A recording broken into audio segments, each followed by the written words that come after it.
అంబా సాంబవి అవతారం అమృతపానం నీ నామం. అద్భుతమైనది నీ మహిమ, అతి సుందరము నీ రూపం.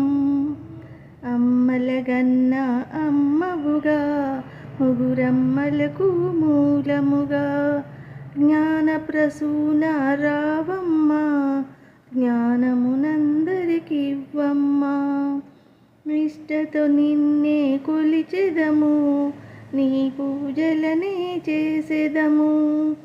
కష్టములన్నీ కడతేర్చి కనికరముతో మము కాపాడు.